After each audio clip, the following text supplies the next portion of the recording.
ज्यांना ज्यांना शक्य आहे त्यांनी त्यांचे व्हिडिओ सुरू ठेवा. ऑडिओ म्यूटवर असले तरी चालतील.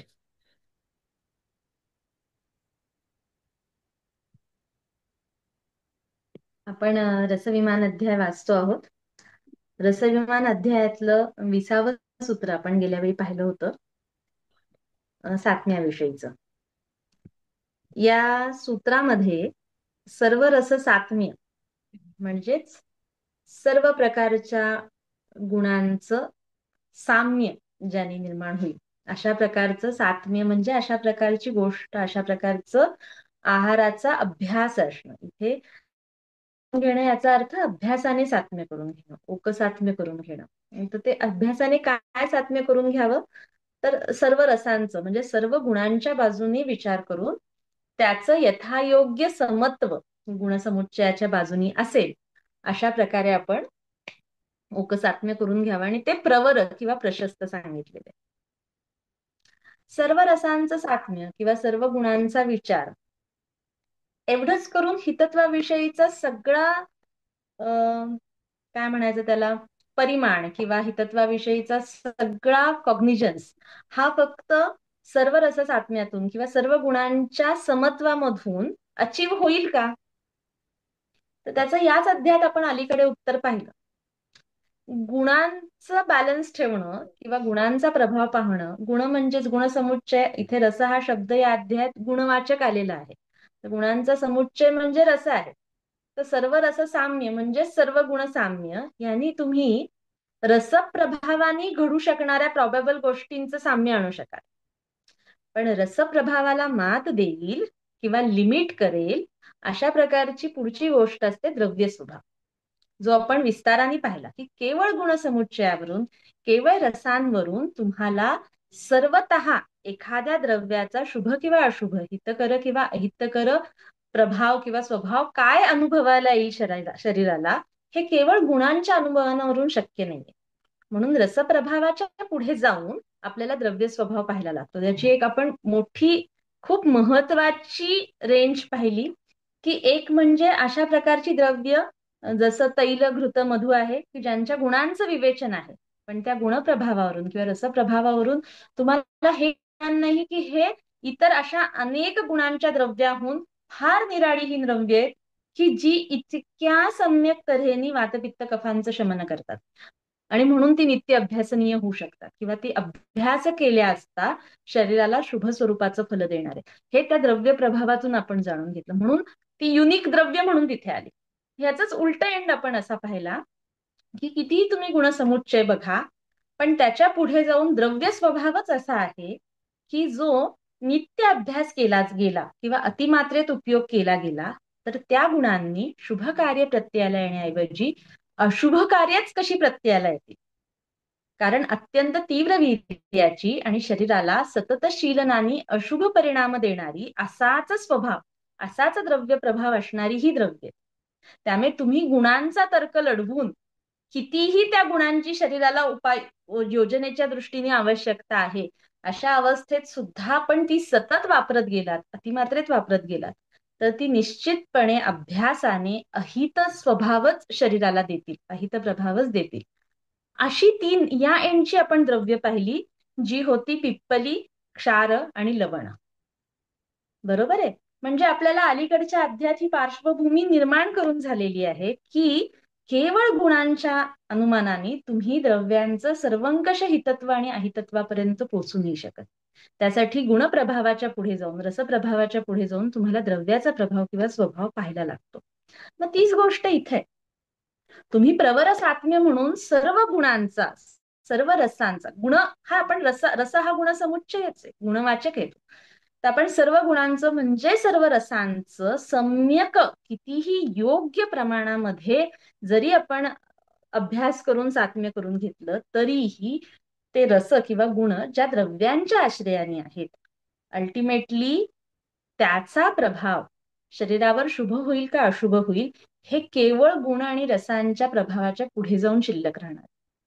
म्हणून त्या निमित्ताने फक्त रस आणि गुणांचं साम्यच नाही तर एकूणच आहाराच्या हितत्व अहितत्वाचा विचार करण्यामध्ये किती डिसिसिव्ह क्रायटेरिया आहेत, कुठल्या गोष्टींवर अवलंबून आहे, कुठल्या गोष्टी विचारात घ्यायला हव्यात, दखल घ्यायला हवी, की ज्याच्यातून आपण हितत्व आणि अहितत्व हे निश्चित करू शकतो. मग असं सांगण्यापेक्षा डायरेक्ट हे हित कर आणि हे अहित कर, जसं त्यांनी 3 द्रव्य सांगितली की ही अभ्यास करण्याजोगी आहे आणि ही फार उपयुक्त करण्याजोगी नाही, अशी डायरेक्ट लिस्टच देऊन टाका ना. कशासाठी? त्याची काहीतरी प्रिन्सिपल्स द्यायची आणि ह्याच्यावरून तुम्ही प्रत्येक वेळी द्रव्यांचं अनालिसिस करा आणि हितत्व अहितत्व ठरवा त्या त्यावेळेचं. याच्यासाठी मी तुम्हाला मागच्याही वेळी सांगितलं की थोडं तुम्ही अन्नपान चतुष्काकडे जा आणि रसविमानातले अनेक संदर्भ, ही कनेक्टिव्हिटी तुम्हाला तिथे मिळेल.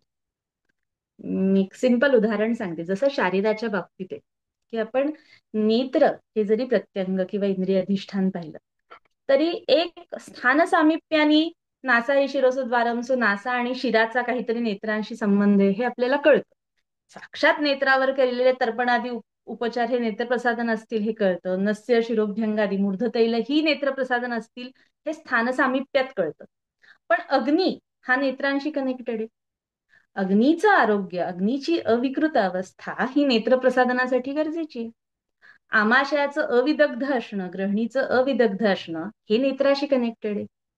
किंवा इवन गुदाच्या ठिकाणी असलेल्या ज्या सिरा आहेत त्यांच्या ठिकाणी वायू अनुगुण असणं, अनुलोम असणं हे नेत्रसिरांच्या ठिकाणी असणाऱ्या वायूच्या अनुगुणत्वासाठी गरजेचं आहे. अपानामध्ये जरी विकृती आली किंवा तिथे झालेला उदावर्त हा दृष्टीचा उपघात करू शकतो. हे आपण मलमूत्रांच्या किंवा वायूच्या अधोवाताच्या वेगावधारणामध्ये पाहिलेलं आहे. किंवा पादतलाशी संबंधित अहितकर हेतूंनी नेत्रोपघात होणं आणि शुभकर्माने पादतलाभ्यंग वगैरे यांनी नेत्रप्रसादन पाहिलंय. तर शरीरामध्ये ही जशी कनेक्टिव्हिटी असते संपूर्ण शरीराची, फक्त शेजारी एका शेजारी एक ठेवलेल्या गोष्टीच एकमेकांशी कनेक्टेड नसतात, तसंच ग्रंथाचे. ग्रंथामध्ये कोणत्याही प्रकरणाचा अर्थ जाणून घेण्यासाठी संपूर्ण ग्रंथाची 3 डायमेन्शनल नाही, मल्टी डायमेन्शनल उपस्थिती आपल्याला गरजेची असते. तर मग रसविमानाचा अर्थ चांगला समजण्यासाठी खूप बारकाईने तुम्हाला हे हिताहित प्रकरण आहाराविषयीचं जिथे खूप एलॅबोरेटली आलेले आहे ते अन्नपान चतुष्क वारंवार पाहायला पाहिजे. मी तुम्हाला एक त्याच्यातली काही सोपी उदाहरणं फक्त आत्ता सांगते. पान नंबर 129 आणि 130 असं काढा. हे प्रकरण नंतर खूप शांतपणे वाचा. खरं तर अन्नपान चतुष्क संपूर्ण अभ्यासून मग रसविमान अभ्यासणं हे जास्त योग्य ठरलं असतं. आपण डायरेक्ट रसविमानावर उडी मारली. अध्याय आणि एकशे सूत्र. 129 पान नंबर नाही, आणि 130 पान नंबर. अध्याय आणि सूत्र. 25वा अध्याय यज्ञ पुरुषीय. हा, तुमच्या सगळ्यांकडे सटीक चरक नसेल, ठीक आहे. 25वा अध्याय त्याच्यातलं 32वा आणि 33वा सूत्र आपल्याला पाहायचंय. सटीक चरक असेल तर पान नंबर 129-30.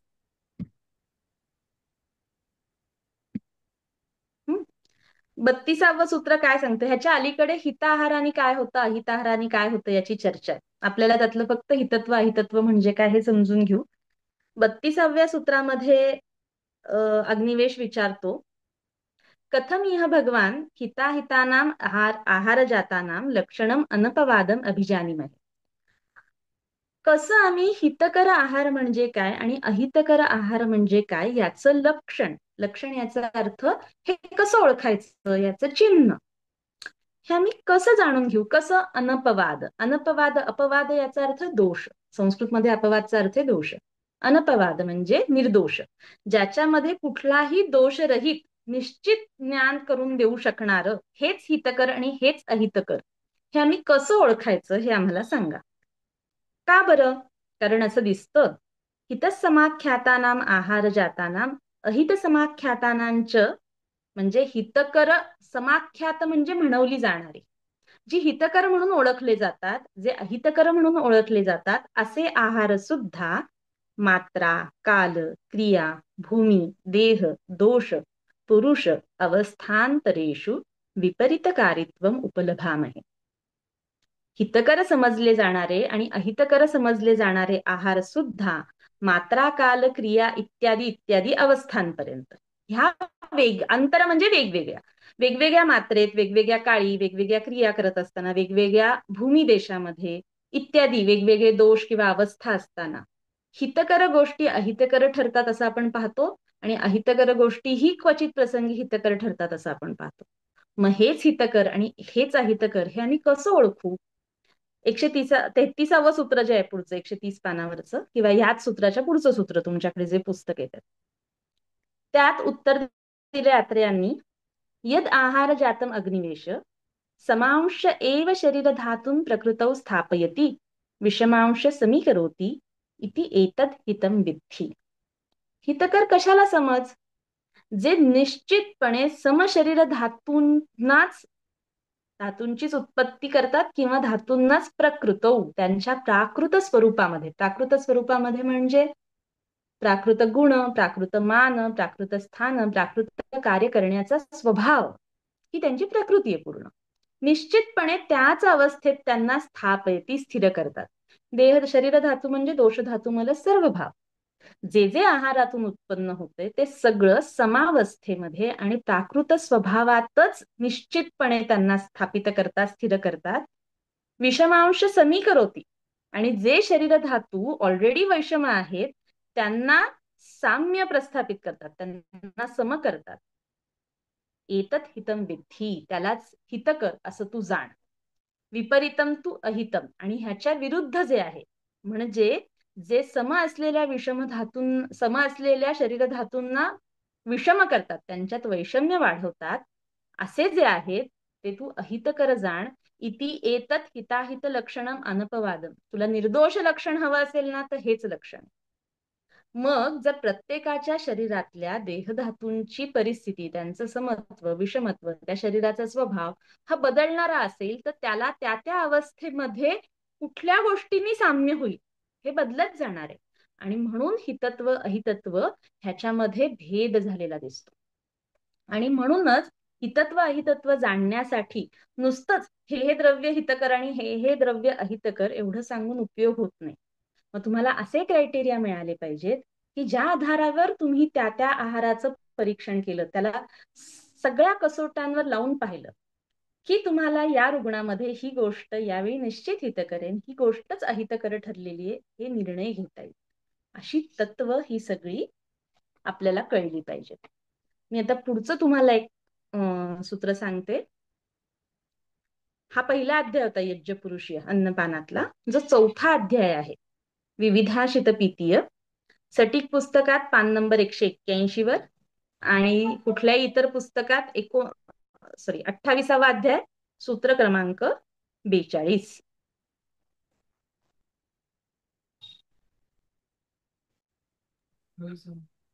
या अध्यायामध्ये 42 सूत्र. सूत्र क्रमांक, हा. अध्याय 28वा सूत्र क्रमांक 42. याच्या अलीकडचं जे प्रकरण आहे तुम्ही पाहिलं, 36वे सूत्र पहा. हितमेव अनुरुध्यन्ते प्रपरीक्ष परीक्षक. जे कुशल आहेत, जे सम्यक परीक्षा करतात कुठली गोष्ट हितकर आहे नाही आहे, ते कसं करतात, ते परीक्षा करून हितकर गोष्टींचं सेवन करतात वगैरे, त्याची सगळी प्रशस्ती आलेली. आणि 41व्या सूत्रात आलेलं आहे की न रागात, आपल्याला प्रिय आहे, आसक्ती आहे म्हणून, किंवा न अपि अविज्ञानात, किंवा आपल्याला जाणताच आलं नाही म्हणून, ज्ञानच नाहीये म्हणून, म्हणजे अज्ञानामुळे किंवा आसक्तीमुळे न आहारान उपयोजेत, आसक्तीमुळे आणि अज्ञानातून आहारांचा उपयोग करू नये. परीक्ष, चांगली परीक्षा करून हितमश्नियात, हितकर गोष्टींचं सेवन करावं. का? देहो ही आहार संभव. आहारातूनच देह संभव, म्हणजे देह हा आहारातून उत्पन्न होतो. त्यामुळे हितकर गोष्टीतूनच जो अविकृत यापन होण्या योग्य अशा देहधातूंचं, जे प्राणांचं अनुवर्तन करतील अशा तऱ्हेचा, अशा क्षमतेचा देह निर्माण होईल. आणि जर अहित आहार असेल तर त्याच्यातून प्राणांचं अनुवर्तन न करू शकणारा, म्हणजे ज्याच्यामध्ये आयु कमी कमी होत जाईल आणि विकार उद्भव होतील, अशा प्रकारचा देह तुम्हाला अहितकर आहारातून मिळणार आहे. आणि 42व सूत्र सांगतं की मग हितकर कसं जाणार. ह्या चारही अध्यायांमध्ये, अन्नपान चतुष्कामध्ये द्रव्यांच्या सगळ्या गुणकर्म कशी जाणायची ह्याचं वर्णन आहे. पण त्याचा अल्टिमेट एंड काय आहे? तुम्ही वेगवेगळे वर्ग सांगितलेत अन्नपान विधीमध्ये किंवा अत्रेय भद्र काव्यमध्ये एवढं रसांचं विवेचन आहे. ह्या सगळ्यातून रसप्रभावातून असेल, द्रव्य प्रभाव असेल, हे सगळं जाणून शेवटी करायचंय काय तुम्हाला? तुम्हाला हितत्व आणि अहितत्व हे ठरवता आलं पाहिजे आणि हितकर गोष्टी सेवन करता आल्या पाहिजेत, अहितकर गोष्टींचा त्याग करता आला पाहिजे. म्हणून ते हिताहितत्व ठरवण्याचं सगळ्यात मोठे क्रायटेरिया 42 मध्ये सांगितले. आहारस्य विधौ अष्टौ विशेषः हेतू संज्ञकः. आहाराचा जो विधी आहे, विधान आहे, त्याचे जे विशेष आहेत, म्हणजे त्यांनी प्राप्त होणारे जे शुभ अशुभ परिणाम आहेत, ते शुभ अशुभ परिणाम म्हणजेच त्याचं हितत्व आणि अहितत्व यांचे जे हेतू आहेत, याची जी कारणं आहेत, ती किती आहेत? अष्टौ, 8 आहेत. शुभाशुभ समुत्पत्तौ, ती शुभ आणि अशुभ समुत्पत्तीला म्हणजे शरीराच्या स्वास्थ्याला आणि विकाराला ते हेतू ठरतात. तान परीक्ष प्रयोजन, त्यांची परीक्षा करून या 8ही आहारविधी विशेषांचं परीक्षण करूनच आहाराचं सेवन करावं असं सांगितलेलं आहे. हा 28व्या अध्यायात अन्नमान चतुष्कापाशी हा विषय इथे येऊन थांबतो. आणि हे अष्टव आहारविधी विशेष कुठे सांगितलेले आहेत? हे या रसविमानात सांगितलेले. म्हणून 20वं सूत्र आपण पाहिलं. सर्व रसमपी, गुणांच्या बाजूनी, रसांच्या बाजूनी सगळे सर्व प्रकारचा बॅलन्स ठेवून सुद्धा सात्म्य उपपन्ना, हा त्याचं सात्म्य अभ्यास करून सुद्धा किंवा केला असताही प्रकृत्यादी अष्टमानी, प्रकृती ज्यांच्या आरंभी आहे आणि उपयोक्ता ज्यात 8वा आहे, अशी जी ही 8ची लिस्ट आहे 1 पासून 8 पर्यंत, सर्वाणी आहारविधी विशेषायतनानी, ही सर्व आहारविधी विशेषायतन अभिसमीक्ष, सर्वतः चांगली जाणून घेऊन हितम एव अनुरुध्येत, हितकर गोष्टींचं सेवन करावं. तत्र खलु इमानी अष्टौ आहारविधी विशेषायतनानि भवन्ति. तद्यथा प्रकृती, करण, संयोग, राशी, देश, काल, उपयोग संस्था, अष्टमानी इति किंवा भवन्ति. आता ही लिस्ट तुम्हाला परिचयाची आहे. तत्र प्रकृतिरुच्यते स्वभावः, यांच्यापैकी प्रकृती म्हणजे काय? तर तो म्हणजे स्वभाव, द्रव्याचा. स पुनर आहार औषध द्रव्याणाम स्वाभाविको गुर्वादी गुणयोगाः, जो स्वतःच ते द्रव्य उत्पन्न होत असताना ज्या तऱ्हेचा गुण तो घेऊन उत्पन्न होतो तो त्याचा स्वभाव. तर स्वभावतःच जे आहार द्रव्य किंवा औषध द्रव्य आहे त्यांचा गुरुवादी गुणयोग. गुणयोगामध्ये काय काय आले? गुरुवादी सर्व शारीर गुण पण आले. ह्याच गुणांपैकी काही गुणांचा उत्कर्ष घडून जे वीर्य असतं, मग अष्टविध वीर्य म्हणा किंवा शीतउष्ण हे द्विविध वीर्य म्हणा, हा या गुणांचाच उत्कर्ष आहे, तेही आले. रस हाही गुणच आहे. रस काय दाखवतो? या गुरुवादी गुणांचा समुच्चयाचं प्रतिनिधित्व करतो. म्हणजे एक मधुर रस म्हटला की तुम्हाला हे समजतं की स्निग्ध आहे, गुरु आहे, शीत आहे, मंद आहे इत्यादी. लक्षात आलं? म्हणजे गुरुवादी गुणयोगामध्ये द्रव्याचं आपण जितक्या परिभाषांमध्ये वेगवेगळ्या प्रकारे त्याच्या गुणांचं ज्ञान करून घेतो, त्या सर्व गुणस्वभावाचा याच्यामध्ये उल्लेख आला. तर प्रकृती म्हणजे काय? मूळ स्वभाव. तर त्याच्या आश्रयाने असलेले द्रव्याचे असलेला सगळा गुणसमुच्चय म्हणजे त्याची प्रकृती. तद्यथा माश मुद्गयोः शूक एणयोः च. आता ही उदाहरणं जी आहेत ती गुरु आणि लघु या सगळ्यात पहिल्या महत्वाच्या जे गुणद्वंद्व आहेत त्याला जोडून दिलेली. जसे की माश हे गुरु आहे आणि मुद्ग हे लघु आहे, किंवा शूकर म्हणजे वराह मांस हे गुरु आहे आणि एण मांस हे लघु आहे. एवढाच स्वभाव संपला का? केवळ त्याचं गुरु गौरव आणि लाघव जाणून घेतलं म्हणजे त्याचा संपूर्ण स्वभाव समजला आणि हितत्व अहितत्व समजलं का? स्वभावालाच प्रकृती असं म्हटलेलं. आपण अलीकडेच जी अभ्यास करण्याची द्रव्य आणि अनभ्यास करण्याची द्रव्य पाहिली, त्यांनाही गुरुवादी गुणांमधले गुण सांगितले होतेच की.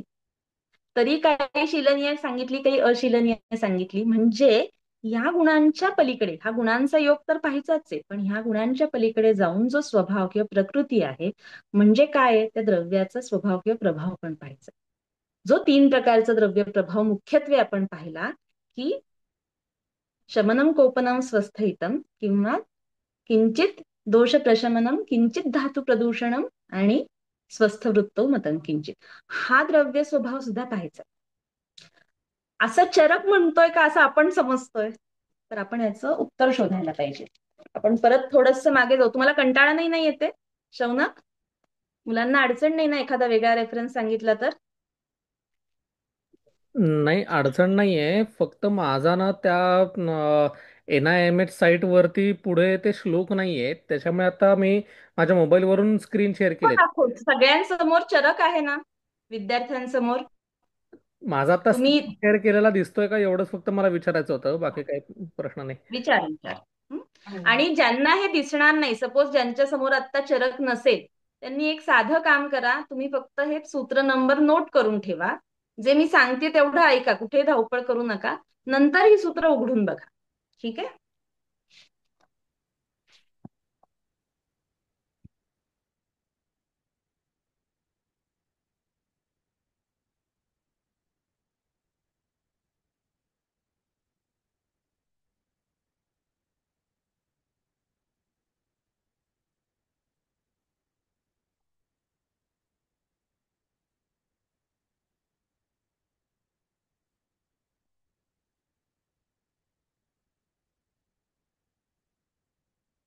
अध्याय क्रमांक 25 यज्ञ पुरुषीय,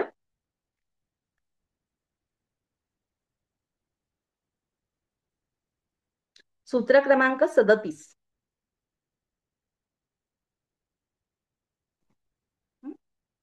मी जे म्हंटल ना, खरंच शौनक, पुढच्या वेळेस अन्नपान चतुष्क ओळीने घेऊन मग रस विमान घ्या, त्याचा खूप चांगला उपयोग होईल. याच्या अलीकडची पण सगळी सूत्र बघा बरं का. 35व्या सूत्राचा शेवट पण बघा. आहार विधी विशेषांस्तु खलु लक्षणतश्च अवयवतश्च अन्व्याख्यास्यामः. इथेही आहार विधी विशेषायतनांचा उल्लेख आहेच, कारण त्याच्याशिवाय हितत्व अहितत्व हे कळूच शकत नाही पूर्णपणे. एनिवे, आपण 37वा श्लोक बघूया. अलीकडे आपण पाहिलं की या अध्यायामध्ये अग्निवेशाने प्रश्न विचारला होता की अनपवाद लक्षण सांगा हित आणि अहिताचा, जे आत्रे यांनी सांगितला. पण मग त्याच्या पुढे अग्निवेश असं म्हणतो, तुम्ही असं लक्षण सांगितलंय जे शरीर धातूंना सम करेल आणि ते हितकर, आणि जे वैषम्य निर्माण करेल ते अहितकर. पण असं सांगून जे विविध बुद्धीचे, विविध प्रकारचे वैद्य आहेत, त्या सगळ्यांना काही फक्त एवढं लक्षण सांगून हितत्व अहितत्व समजणार नाही. तर तुम्ही आम्हाला काहीतरी उदाहरणादाखल द्रव्यांच्या भाषेत काहीतरी आम्हाला कळेल असं काहीतरी सांगा सोपं, की जे उचलून आम्हाला कळेल हितकर आणि अहितकर काय. म्हणून 37वं सूत्र आहे, तस्य खलु ये ये विकारावयवाः भूयिष्ठमुपयुज्यन्ते. तस्य म्हणजे आहारस्य, वरती आहाराचं प्रकरण झालंय. तर आहारामधले जे जे भाग किंवा ज्या ज्या कल्पना किंवा जी जी आहार्य द्रव्य भूयिष्ठमुपयुज्यन्ते, जी पुष्कळ प्रमाणात वापरली जातात, भूयिष्ठ कल्पनांच्या मनुष्याणाम, अत्यंत महत्वाचे, खूप भूयिष्ठ कल्प म्हणजे विविध प्रकारची माणसं, वेगवेगळ्या प्रकृतीची, वेगवेगळ्या बलाची, वेगवेगळ्या अग्नीची, वेगवेगळ्या प्रकारच्या देशांमध्ये राहणारी, म्हणजे या सगळ्या वैविध्यानी हितत्व आणि अहितत्व हे बाकी गोष्टींच्या बाबतीत बदलेल. ते बदलणारं हितत्व अहितत्व सांगून उपयोग नाही. जे या सगळ्यांना सुद्धा निश्चितपणे हितकर आहे आणि या सगळ्यांना सुद्धा निश्चित, वेगवेगळ्या तऱ्हेच्या लोकांना निश्चित अहितकर ठरू शकेल, म्हणून भूयिष्ठ कल्पना. अशा वेगवेगळ्या मनुष्यांमध्ये प्रकृत्या एव, स्वभावतःच, प्रकृत्या एव म्हणजे प्रकृतीनेच, द्रव्य स्वभावानेच, हिततमाश्च अहिततमाश्च तांस्ताम यथावत उपदेक्षामः. आता आम्ही हे सांगतोय की खूप विविध प्रकारच्या मनुष्यांसाठी जे निश्चितपणे स्वभावतःच जी द्रव्य हितकर होतील आणि जी स्वभावतःच अहितकर होतील, नुसती हित किंवा अहित तर नाहीच, त्याचं ग्रेडेशन आहे, डिग्री आहे. हिततम, मॅक्स हितकर, म्हणजे कुठल्याही प्रसंगात ही द्रव्य अहित ठरण्याचा इन्सिडन्स अगदी निग्लिजिबल असेल. आणि अहिततम म्हणजे ही निश्चितपणे मॅक्सिमम सर्व लोकांना ही निश्चितपणे अहितच ठरतील, यांनी शुभ, नित्याभ्यासाने यांनी शुभ उत्पन्न होणार नाही. असं स्वभावतःच ज्या द्रव्यांचे त्याचं वर्णन आहे. आणि हे तुम्ही खाली सूत्र क्रमांक 38 आणि 39 अगदी बारकाईने पहा. म्हणजे तुमच्या लक्षात येईल की प्रत्येक वर्गानुसार, म्हणजे शुकधान्यामध्ये श्रेष्ठतम काय आहे, शुकधान्यामध्ये अपथ्यतम काय आहे, शमीधान्यांमध्ये श्रेष्ठतम हिततम काय आहे, शमीधान्यांमध्ये अहिततम काय, हे प्रकृत्या एव स्वभावताच आहे.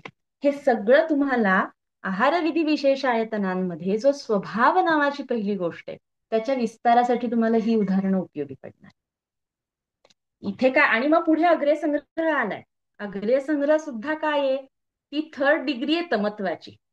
ते कार्य करण्यामध्ये, मग शुभ कार्य असू दे किंवा एखादं अशुभ कार्य असू दे, म्हणजे दोष प्रशमन करण्याचं कार्य असू दे किंवा दोष जनन करण्याचं कार्य असू दे, मॅक्सिमम याच्यातली शुभ कार्य करणारी सगळी अग्रे आलेली आहेत, पण त्यानिमित्ताने अशुभ कार्य करणारी अग्रे पण आली आहेत.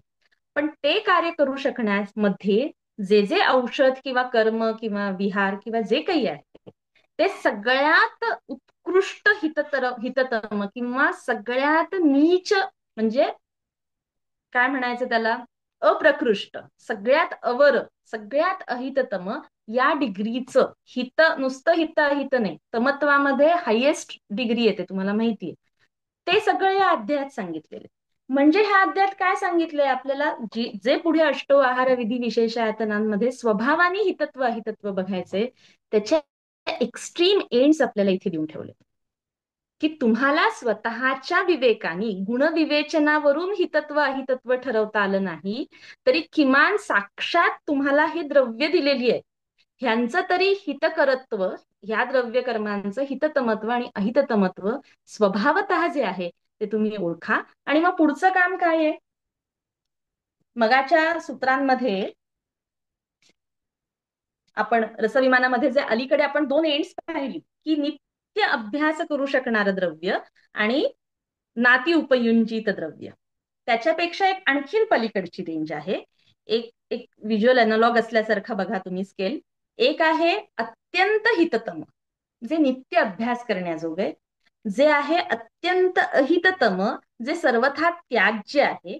त्याच्या अलीकडे एक रेंज आहे की जे अहितकर होऊ शकतं अभ्यासाने, पण अवस्थावशात आपादभद्र, त्याच्या गुणसमुच्चयाचा योग्य तऱ्हेने तुम्ही उपयोजन केल्यास तुम्हाला शुभत्वासाठी फायदा मिळेल, पण अभ्यास करण्याची ती द्रव्य नाही. ही एक रेंज आहे. जे सदाशीलनीय आहे, जे हिततम आहे, जे सर्वथा त्याज्य आहे, जसं पुढे येणार आहे वैरोधिक गोष्टी सर्वथा त्याज्य आहे, त्याच्या अलीकडे थोडस आहे की अहितत्व पुष्कळ आहे, पण कमी प्रमाणात आणि योग्य अवस्थेत वापरल्यास तुम्हाला शुभ परिणाम देऊ शकेल. आणि जी तुम्ही सगळी द्रव्य, सगळ्या कृतांना कल्पना, जे जे तुम्ही अभ्यासणार आहात, ह्याचं हळूहळू हळू तुम्हाला या रेंजमध्ये हे कुठे पडतात हे कळायला लागतं. एखादं द्रव्य हिततमत्वाच्या किती जवळ जातं आणि म्हणून ते नित्यशीलनासाठी किंवा पुष्कळ प्रमाणात शीलनासाठी किती ऍडवाइस करू शकतो, आणि कुठली गोष्ट ही अहिततम, शीलन केली असता शरीर दोष प्रकोपाला कारण ठरणार आहेत किंवा दोषानुबंध दोषासंचयाला कारण ठरणार आहेत, ती सगळी अहितकरच्या एंडला जातात आणि त्याची फ्रिक्वेन्सी, त्याचं प्रमाण हे अत्यंत कमी कमी कमी करायला लागतं. विशेषतः तेच हेतू असतील अशा स्वभावाचे विकार असताना तर त्याचा सर्वथा परित्याग करण्याचा आपल्याला निर्देश करायला लागतो. सो कुठली द्रव्य आपल्याला या रेंजमध्ये कुठे ठेवायची हे याच्यातून कळायला लागतं. आणखीन पुढचं एक सूत्र सांगते.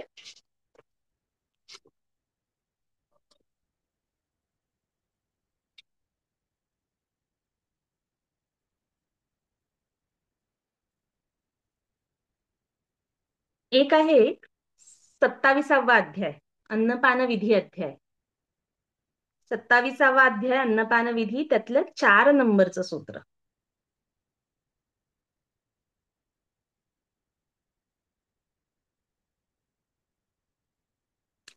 या सूत्राचं सुरुवात बघा. तस्मात हिताहित अवबोधनार्थ, हिततम सांगून झालं, अहिततम सांगून झालं, पण हिततम जेवढा प्रकृतीने आहे तेवढाच गट फक्त सदाशीलन करून राहिलं आणि दुसरं काहीच नाही खाल्लं असं तर होणार नाही. द्रव्यांचं वैविध्य पुष्कळ आहे. मग वेगवेगळ्या द्रव्यांचं हितहितत्व कसं जाणायचं, त्याच्यासाठी हा अन्नपान विधी म्हणून मोठा वर्गांचा अध्याय, अनेक वर्गांचं ह्याच्यामध्ये गुणप्रभाव आणि द्रव्य प्रभाव दोन्ही गोष्टी. गुणप्रभावासाठी मॅक्सिमम आपण रसप्रभावासाठी अत्रेय भद्रकाव्य रेफर करणार, पण त्या त्या द्रव्य विशिष्ट गुणसमुच्चय काय हे आपल्याला या अध्यायात कळणार. आणि विशेष द्रव्य प्रभाव कुठे जो रसप्रभावाच्या पुढे जाऊन त्याला मात देऊन शिल्लक राहतो, तोही आपल्याला द्रव्यशः या अध्यायामध्ये कळणार आहे. या अध्यायाच्या सुरुवातीला चौथं सूत्र आलंय ते महत्वाचं. तस्मात हिताहित अवबोधनार्थम अन्नपान विधी अखिलेन उपदेक्षामो अग्निवेश. हिताहित समजावं म्हणून अन्नपान विधी संपूर्णपणे सांगतोय. तत् स्वभावात, स्वभावतःच उदकम तम क्लेदयती. उदक हे क्लेदन करतं. लवणम विष्यंदयती, क्षारः पाचयती, मधु संदधाती, सर्पीः स्नेहयती. सगळं बघा. रसः मांसरसः प्रीणयती. खाली बघा दधी शोफम जनयती. माशसूप बघा, उडदाचं वरण. प्रभूत अंतर्मलो माशसूपः. पुढे क्षार बघा, दृष्टी शुक्रघ्नः क्षारः. हे स्वभावात. हे स्वभावात कधी प्रत्ययाला येईल याच्यासाठी ह्याच अध्यायाची सगळी ही वर्ग जिथे संपतात 329व सूत्र काढा.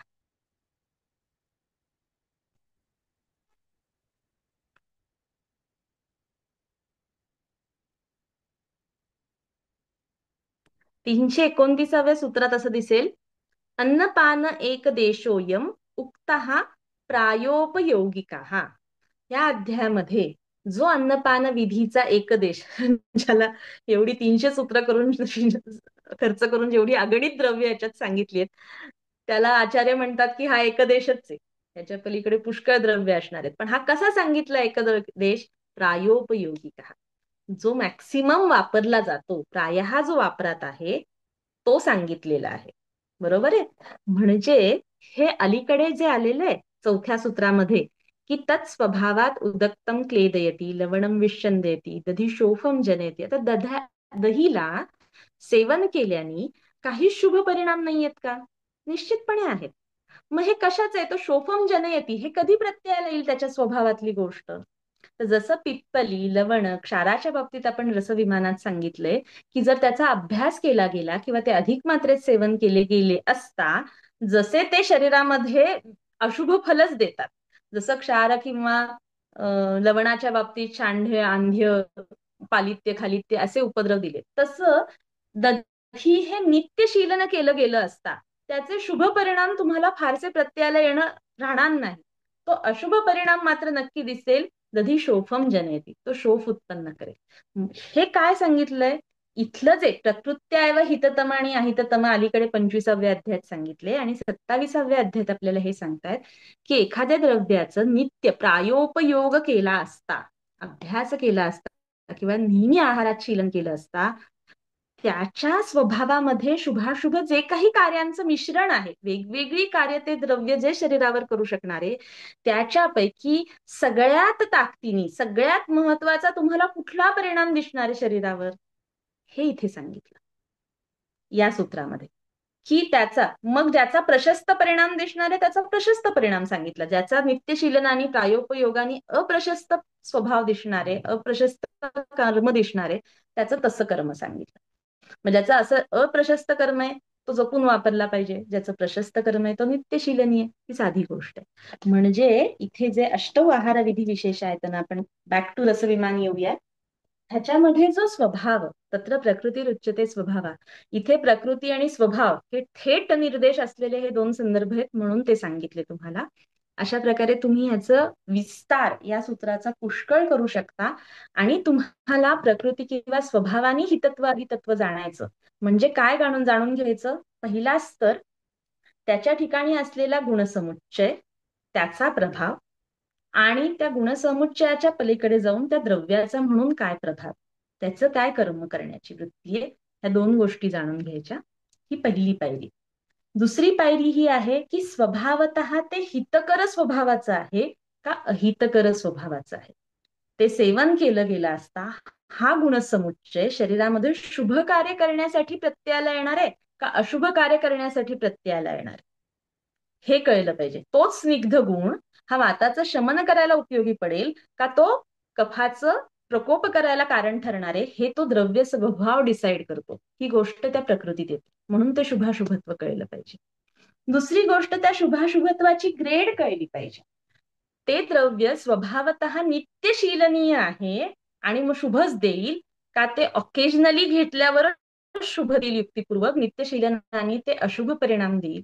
हा प्रभाव स्वभाव सुद्धा आपल्याला या आहार विधी विशेषायतनाच्या स्वभाव या पहिल्या हेतूमधून समजला पाहिजे. आपण पुढल्या हेतूकडे जाऊयात. करण. करणं पुनः स्वाभाविकानां द्रव्याणाम अभिसंस्कार हा. करण म्हणजे जे स्वाभाविक, जे मूळ निसर्गतः ज्या गुणांचं द्रव्य आहे त्या द्रव्यांवर झालेला अभिसंस्कार, सर्वतः संस्करण. संस्कार म्हणजे काय? संस्कारो हि गुणांतराधानमुच्यते. गुणांमध्ये बदल घडणं म्हणजे संस्कार.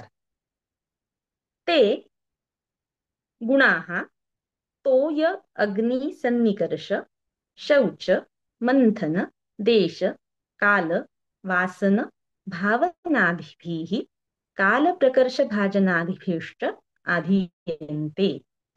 हे जे गुणांतराधान आहे, ते जे नूतन गुण आहेत, नवीन गुण आहेत, आधीचे गुण बदलून दुसरे गुण येणं, गुरु गोष्ट लघु होणं, लघु गोष्ट गुरु होणं, स्निग्ध गोष्ट रुक्ष होणं, रुक्ष गोष्ट स्निग्ध होणं, अभिष्यंदी गोष्ट अनभिष्यंदी होणं. तुम्ही कुठलाही गुण घेतला तर त्या गुणामध्ये परिवर्तन होतं म्हणजे काय? हे सगळे गुण द्वंद्व आहेत. एक कुठला तरी एका टोकाला गुरुतम गुरु गोष्ट आहे, दुसऱ्या टोकाला तीच गुरु गोष्ट परिणत होत जाते आणि लघु होते. हे सगळे शारीर गुण आहेत. हे रेंज आहेत. उष्ण गोष्ट दुसरं टोके शीत गोष्ट, वृक्ष गोष्ट दुसरं टोके स्निग्ध गोष्ट. त्यामुळे प्रत्येकाला विपरीत भेद आहे. अभिष्यंदीला अनभिष्यंदी आहे, विदाहीला अविदाही आहे. असं तुम्ही कुठल्याही प्रकारचा, इवन म्हणजे हे अभिष्यंदी व्यवायी विकासी हे गुरुवादी गुणांच्या पलीकडचे गुण आहेत म्हणून मी त्यांचा उल्लेख केला, पण त्याचं विपरीतत्व हे त्याच्यामध्ये कळलं पाहिजे. मग गुणांतराधान होतं म्हणजे काय होतं? गुणांतराधान होतं म्हणजे काही स्निग्धाचा उष्ण होतो असं गुणांतराधान नाहीये. त्याच द्वंद्व जे आहे त्यातलं गुणांतराधान. स्निग्ध आणि वृक्ष ह्याचा बॅलन्स बदलतो, शीत आणि उष्ण याचा बॅलन्स बदलतो, गुरु आणि लघु याचा बॅलन्स बदलतो. सो गुणांतराधान होतं म्हणजे ती जी एक प्रॉपर्टी आहे त्याचं ग्रेडेशन फार बदलून जातं. हे गुणांतराधान आहे. ते कशा कशाने होतं संस्काराने? तर तोय सन्निकर्ष, अग्निसन्निकर्ष,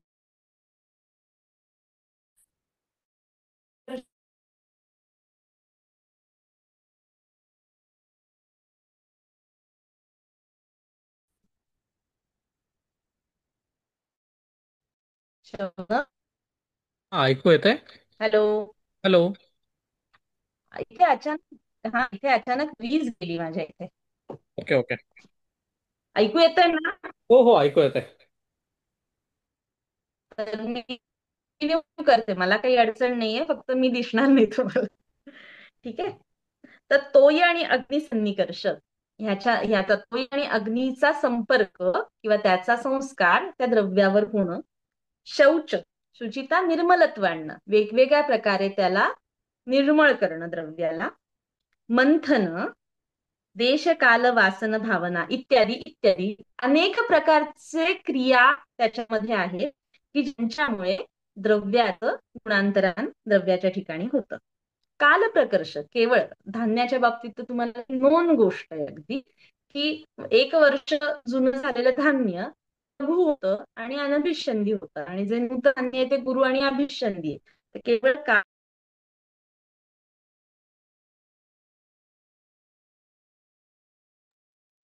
मॅडम ऐकू नाही येते. हॅलो.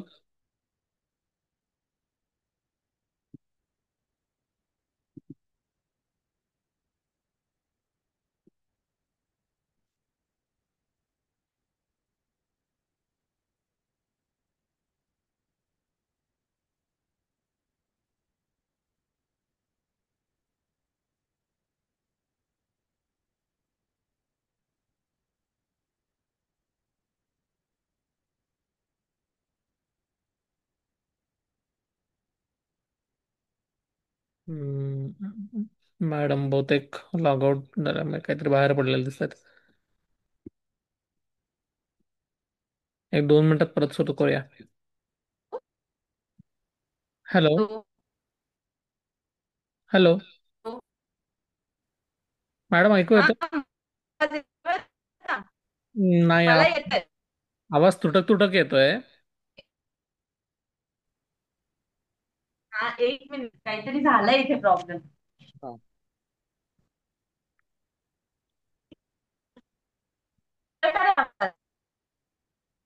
नाही, तुटक येतोय आवाज. हॅलो. हॅलो.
मॅडमचा काहीतरी गोळ झालेला दिसतोय.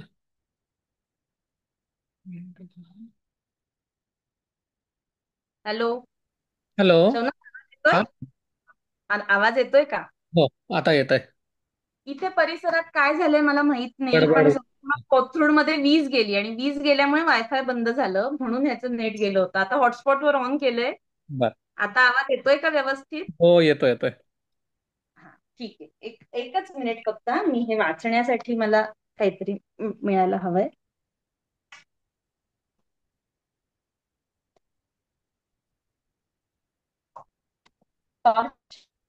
प्लीज. हा. हा, ठीक आहे. Okay. Sorry for the disturbance.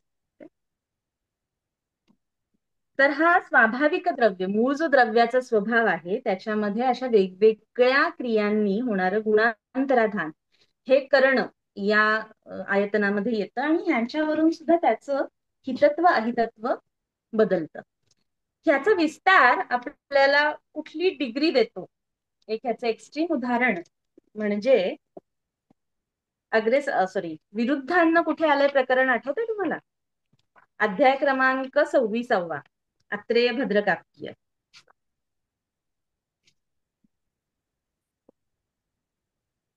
याच्यामध्ये सटीक पुस्तकामध्ये पान क्रमांक 149 आणि इतर पुस्तकांमध्ये 26वा अध्याय सूत्रस्थानातला 81वं सूत्र. हे सूत्र काय बघूया आपण. इथे याच्या अलीकडे सांगितलंय वैरोधिक आहाराविषयीचं वर्णन आहे. आणि तम उवाच भगवान आत्रेय, आत्रेय म्हणतात, देह धातू प्रत्यनीक भूतानी द्रव्याणी देह धातुभे विरोधम आपत्यन्ते.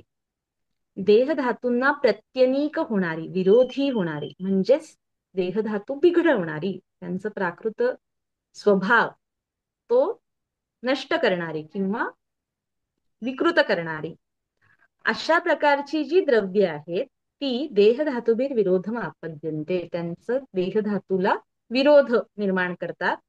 मग ती कशी असतात?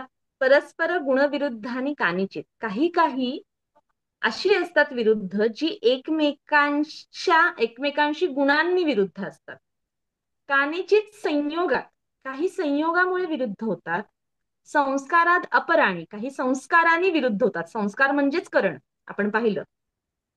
देश काल मात्रादिभ्यश्च अपराणी, देश काल आणि मात्रा इत्यादींमुळे सुद्धा वेगवेगळी द्रव्य ही विरुद्ध होतात. तथा स्वभावात अपराणी, आणि काही स्वभावतःच काही द्रव्य देहधातूंना विरुद्ध असतात. जी स्वभावतःच देहधातूंना विरुद्ध असतात ती द्रव्य म्हणजे जी अत्यंत अपथ्यतम सांगितली आहेत आणि सर्वथा त्याज्य सांगितलेली आहेत, अशी द्रव्य म्हणजे जी स्वभावात विरुद्ध आहेत. आणि बाकी जी संयोगाने, संस्काराने, देश काल मात्रा हे सगळे तुम्हाला परिचित वाटतील क्रायटेरिया. हे सगळे क्रायटेरिया कुठे आले? आपण आत्ताच जे प्रकरण वाचतोय, अष्टव आहार विधी विशेष आयतन, त्यांच्यामध्ये हेच तर क्रायटेरिया. हेच क्रायटेरिया आहेत जे आहाराचं हितत्व आणि अहितत्व ठरवतात. मग जे विरोध आहे, देहधातूंना विरोध करण्याचा जो स्वभाव त्यांच्यामध्ये या गुणांमुळे, संयोगामुळे, संस्कारामुळे, देशकाल मात्रादी इत्यांमुळे निर्माण होतो, हे काय आहे?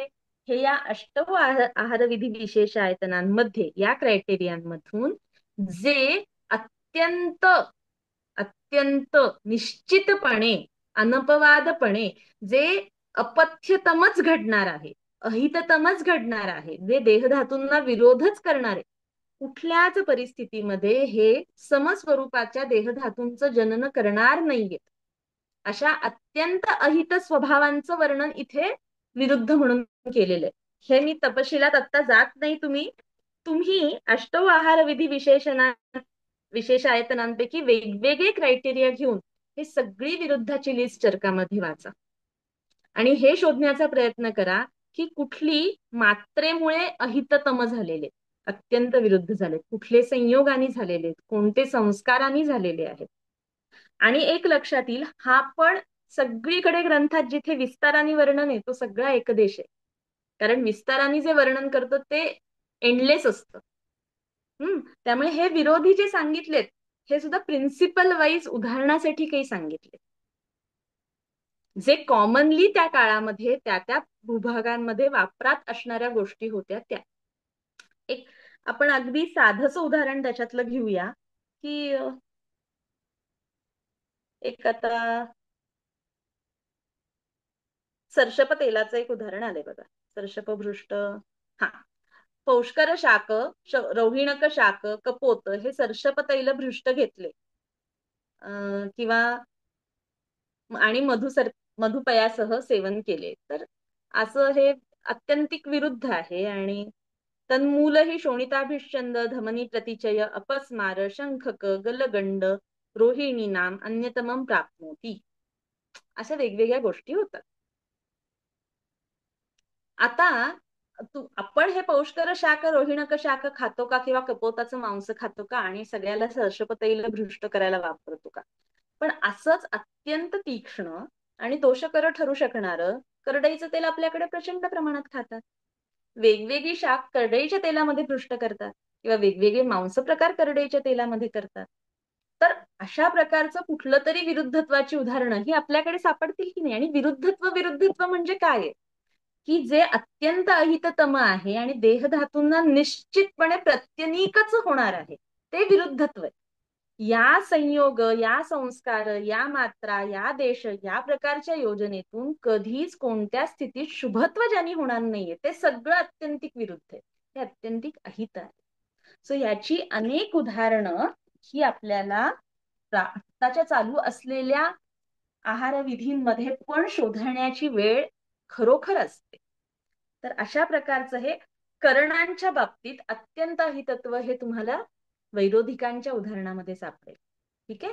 सो त्यांचं या वेगवेगळ्या गोष्टींनुसार, करणानुसार, संयोगानुसार, राशीनुसार हे विरुद्धत्व, अहितत्व त्याच्यामध्ये जरूर शोधण्याचा प्रयत्न करा. पुढे आहे संयोग. संयोग पुनर्द्वयोः बहुनां वा द्रव्याणां संहती भावः. संयोग म्हणजे जो दोन किंवा अधिक द्रव्यांचा संहती भाव. संहती भाव नुसतं दोन द्रव्य एकमेकांबरोबर घेतली म्हणजेच फक्त संयोग झाला असं नाही. संहती भाव म्हणजे अत्यंतिक मिश्रित होणं. एखादी गोष्ट म्हणजे चांगली बांधली गेली, त्याच्यामध्ये काहीतरी बंध झालेला आहे, म्हणजे जी द्रव्य एक युनिट म्हणून आता काम करणार, असं एकत्रीकरण म्हणजे संयोग. द्वयोः बहुनां वा द्रव्याणां संहती भावः स विशेषम आरभते. जेव्हा अशा प्रकारचा संहती भाव येतो तेव्हा त्या संयोगातून काहीतरी विशेष निर्माण होतो. विशेषम आरभते. विशेषम आरभते म्हणजे जे त्यांच्यातलं कॉमन सामान्य आहे त्या केवळ सामान्याच्या बेरजेतून तो समुच्चय काय करेल हे सांगता येत नाही. काहीतरी समुच्चय म्हणून तो एकत्र आल्यानंतर, संहती झाल्यानंतर त्यांच्यामध्ये त्या तिघातही दोघातही नसलेली कुठली तरी वेगळीच गोष्ट ते करण्याचं त्यांच्यामध्ये क्षमता येते. हा त्याच्यामधला विशेष आरंभ असतो. यम पुनर एकैकशो द्रव्याण यम पुनर न एकैकशो द्रव्याणी आरंभन्ते. जे एकटे एकटे द्रव्य करू शकणार नाहीत असं काहीतरी विशेष कर्म, विशेष प्रभाव हा त्या संयोगामध्ये दिसून येतो. तद यथा मधुसर्पिशोः मधुमत्स्य पयसांचे संयोग हा. विशेष करून अहितत्वाचेच संयोग दिलेत. जेच विरुद्धामध्ये जे प्रकरण मी आता तुम्हाला काढून सांगितलं की मधु आणि घृत हे मात्रेने एकत्र करणं असा संयोग हा अहित विशेषाचा आरंभक आहे. मधुमत्स्य पय हा संयोग हा अहित विशेषाचा आरंभक आहे आणि आत्यंतिक अहित विशेषाचा आरंभक आहे. विशेषतः ह्याच्यामध्ये हिताहितत्व जाणण्यामध्ये हितकर गोष्टींचा तुम्ही अहितकर गोष्टींशी संयोग केल्यावर तो संयोग अहितकर होणार आहे हे सांगण्यासाठी कुठलाही रॉकेट सायन्स नाहीये. हे स्पष्टच आहे. कुठल्या गोष्टींचा संयोग अहितकर होणार आहे हे तुम्हाला कळायला लागणार आहे, ज्या स्वतंत्र स्वतंत्र अत्यंतिक हितकर किंवा शीलनीय असू शकतात, जसं मधु आणि घृत. पण यांचा एका मात्रेतला संयोग हा अत्यंतिक अहितकर होणार आहे असे असे जे आहेत, जे तुम्हाला शब्द प्रमाणाने जाणल्याने कळणार आहे, हे अनुभवाने जाणायला खूप, अनुमानाने किंवा प्रत्यक्ष वापरून जाणणं हे खूपच क्लिष्ट आहे. जे खूप एव्हिडंट आहे आणि शब्द प्रमाणानेच कळणार आहे असं अहिततमत्व सांगून झालं. जे अहितकर गोष्टींचा संयोग आहे तो अहितकरच होणार आहे. जो हितकर गोष्टींचा संयोग हितकर होईल असं जे अनुमान आहे, त्याला जिथे बाधा निर्माण होते ती उदाहरणं त्यांनी इथे सांगितली, जी तुम्हाला विरुद्धामध्ये मिळणार. संयोग विरुद्धाची, संस्कार विरुद्धाची पण मिळतील, मात्रा विरुद्धाची पण मिळतील. लक्षात येते? हितकर गोष्टींचा संयोग जिथे हितकराचाच आरंभ करणार आहेत ते वेगळं सांगण्याची गरजच नाहीये. तुम्ही हितकर, दोन गोष्टी हितकर आहेत, चार गोष्टी हितकर आहेत, तर त्यांच्या संयोगातून हिताचा उत्कर्ष होईल याच्याविषयी काहीही संदेह नाही. म्हणून त्यांचं वेगळं उल्लेख करण्याची गरज राहणार नाही. राशीस्तु राशीस्तु सर्व ग्रह परिग्रह.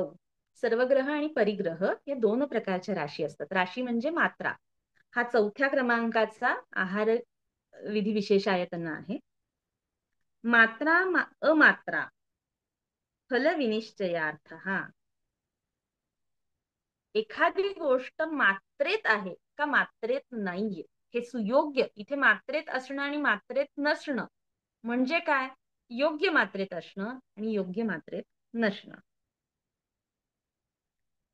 तत्र सर्वस्य आहारस्य प्रमाणग्रहणं एकपिंडेन सर्वग्रहः. इथे संपूर्ण आहाराचा एकत्रितपणे एकूण प्रमाण किती, एकूण किती आहार घेतला ही सर्व पिंड एकत्रितपणे केलेली मात्रा म्हणजे सर्वग्रह मात्रा. परिग्रह पुनः प्रमाण ग्रहणम एकैकश्येन आहार द्रव्याणाम. परिग्रह म्हणजे त्यातल्या एकेका आहार द्रव्याचं एकटं एकटं प्रमाण. आता आहार द्रव्यांचा सर्व परिग्रह, सर्वग्रह हे सहज समजणारी गोष्ट आहे. एकूण मात्रा किती घेतली, आज पोटाला तडस लागेपर्यंत जेवलो का व्यवस्थित पोट हलकं राहील एवढ्याच प्रमाणात जेवलं, एकूण किती खाल्लं. जो परिग्रह आहे हा दोन प्रकारे पाहिला पाहिजे. परिग्रहामध्ये जो तुम्हाला आहाराचं तुमचं ताट आहे त्याच्यामध्ये आयडेंटिफाय होणारे पदार्थ आहेत म्हणजे कृतान्न कल्पना आहे. किंवा स्वतंत्र स्वतंत्र ज्याला स्थान दिले आहे, भौतिक फिजिकली प्लेस केलेले आहेत, अशा प्रत्येक पदार्थाचा एकेकाची मात्रा अशी सुद्धा परिग्रहामध्ये येते. आणि दुसरी गोष्ट, त्या पदार्थांचं वेगवेगळ्या प्रकारे केलेला विभाग हा सुद्धा परिग्रहामध्ये येतो. म्हणजे 5 पदार्थ आहेत ताटात वेगवेगळे, त्यातले भक्ष्य किती, भोज्य किती, लेह्य किती, चोष्य किती, पेय किती, या प्रत्येकाची मात्रा हा सुद्धा परिग्रह आहे. त्यातलं मधुर किती, अम्ल किती, लवण किती, मधुर वेगळा पदार्थ, अम्ल वेगळा पदार्थ, मधुर आम्लाचा संयोग असलेला पदार्थ, त्याच्यातलं माधुर्य किती, अम्लत्व किती, रसांच्या परिभाषेमध्ये केलेलं प्रमाण हा सुद्धा परिग्रह वेगवेगळाच आहे. तुम्ही त्याचं वर्गानुसार केलं, ह्याच्यातलं शुक किती, ह्याच्यातलं शिंबी किती, याच्यातलं फलशाक किती, पत्रशाक किती, फल किती, अंश किती, यानुसार केलेलं वर्गीकरण हा सुद्धा परिग्रह आहे.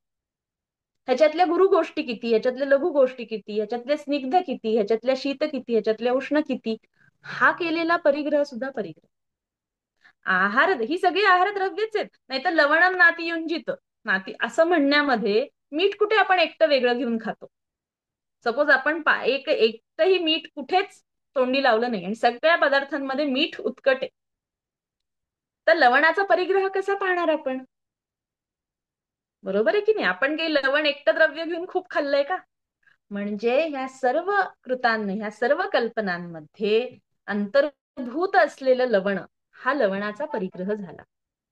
या सर्व पदार्थांमध्ये अंतर्भूत असलेला स्नेह, हा स्नेहाचा परिग्रह झाला.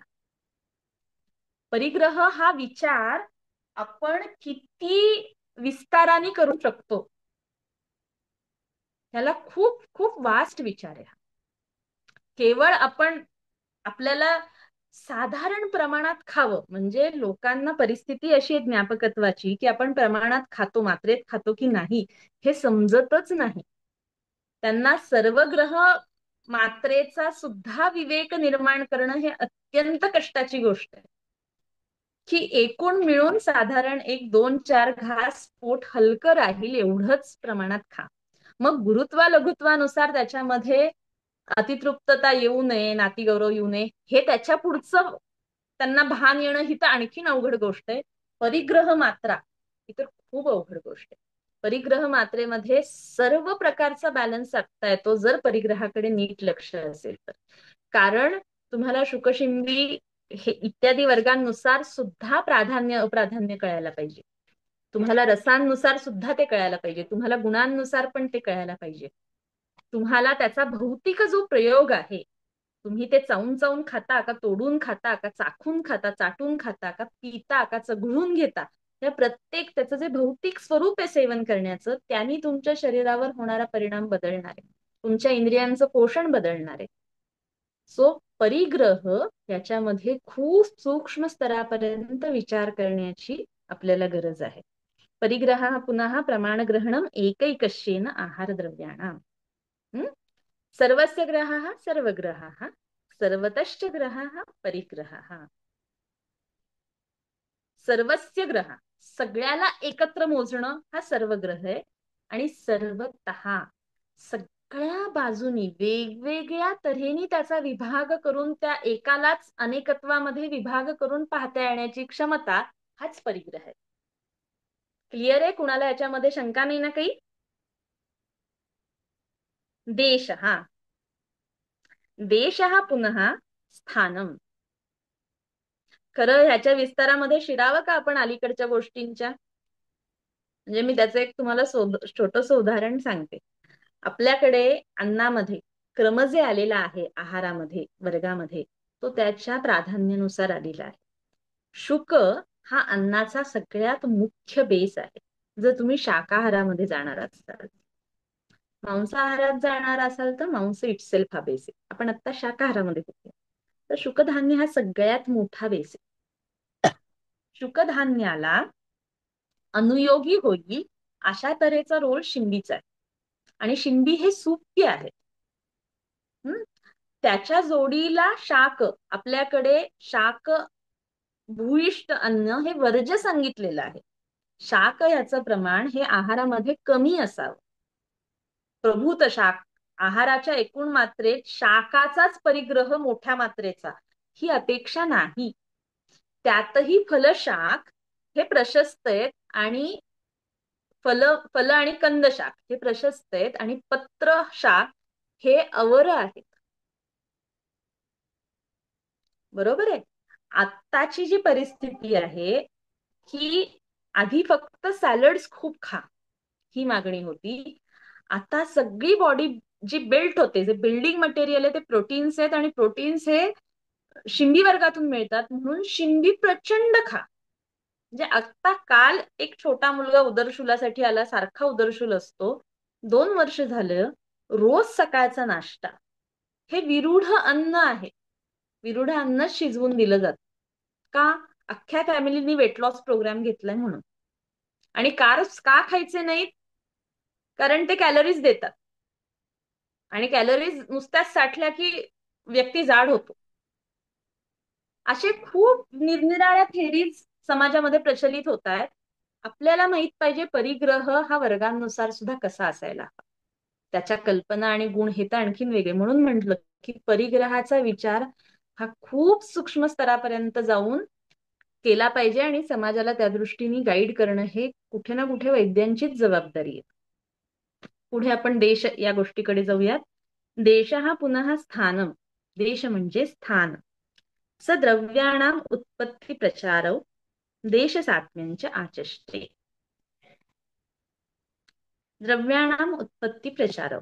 आता आपण हे कशाची आयतन बघतोय, कशाचे हेतू आहेत हे? आहाराचं शुभ अशुभत्व ठरवण्याचे हेतू आहेत. त्यामुळे हा आहार द्रव्यांच्या सापेक्ष सगळं वर्णन आहे. त्यामुळे इथे देश हा आहार्य द्रव्याचा देश आहे.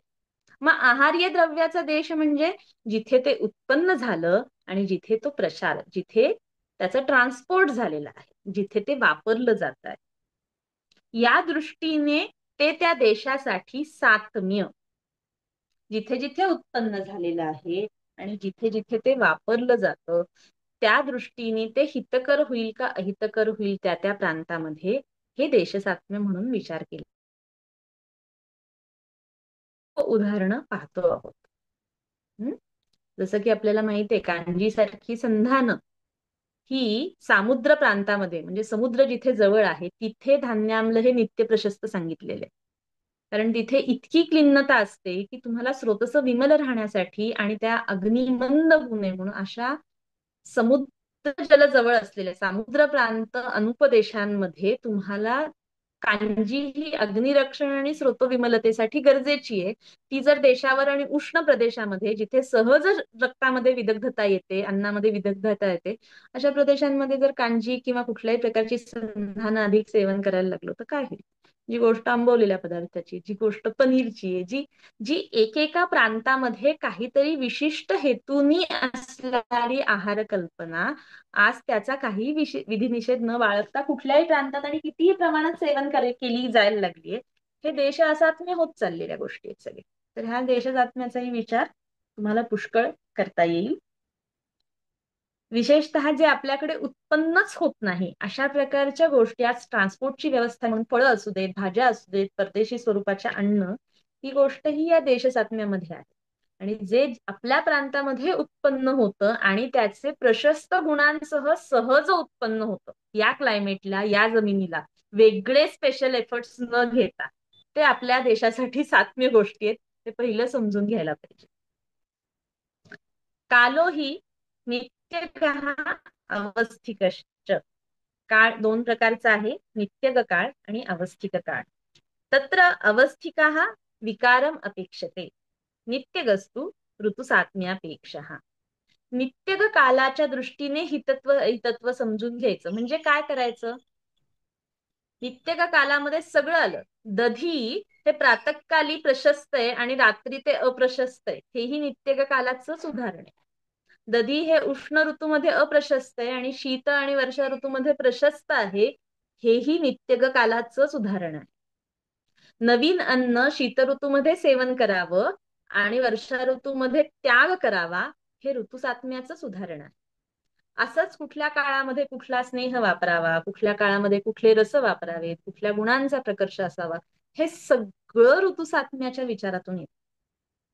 आणि ऋतुसात्म्य आहे म्हणजे काय आहे आपण बघितलं. सात्म्य हा विचार अल्टिमेटली येतो रसांपर्यंत, रसांपासून येतो गुणांपर्यंत.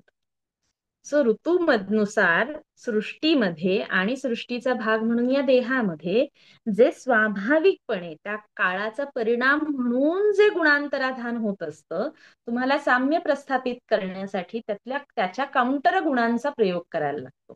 आणि एक महत्वाचा विवेक ठेवायला लागतो केवळ गुणांचं द्वंद्व सांभाळताना, त्या त्या काळातला अग्नी आणि धातुबल कसं आहे. अग्नी आणि धातुबल ही मधली ट्विस्ट आणणारे फॅक्टर्स आहेत. त्यामुळे ह्यांचा विवेक आणि गुणसमुच्चय सृष्टीतल्या रसाचं किंवा गुणांचं जजमेंट जे आहे, परिस्थिती जी आहे त्याला काउंटर करेल अशा प्रकारचा त्या त्या ऋतूतली योजना आहाराची, हे ऋतुसात्म्य. ते चुकलं तर ते ऋतू असात्म्य. ऋतुसात्म्य हे हित करे, ऋतू असात्म्य हे अहित करे. अवस्थिका काय आहे? वेगवेगळ्या विकारांमध्ये त्या विकारांची जी काही अवस्था आहे त्याच्या दृष्टीने हितकर होऊ शकेल आणि अहितकर होऊ शकेल अशा प्रकारचा आहार. म्हणजे एक आपण असं धरून चालू की पेया ही अत्यंत हितकर आहे. बरोबर आहे, अतिशय लघु कल्पना आहे मंड काय किंवा पेया काय. पण पेया ही अभिष्यंद निर्माण करणारी आणि त्याच्यामुळे अत्यंत बहुकफ अवस्था किंवा अत्यंत विदग्ध अवस्था रक्ताची वगैरे असताना, ज्याच्यामध्ये अभिष्यंद किंवा क्लिन्नता आणणारी अजिबात कुठलीच गोष्ट चालणार नाहीये, अशा अवस्थेत पेयेसारखी लघु कल्पना ही त्याला चिघळवणारी आहे त्या विदाहाला. एखादं स्रावी कुष्ठ असेल किंवा पित्तप्रधान पित्त कफानुबंधी कुष्ठ आहे आणि त्याच्यामध्ये शोधनोत्तर तुम्ही पेया पाजली संसर्जन म्हणून, तर तो काय आहे, त्या विकारामध्ये ती अहितकर आहे. तुम्हाला ती भले खूप हितकर कल्पना वाटेल.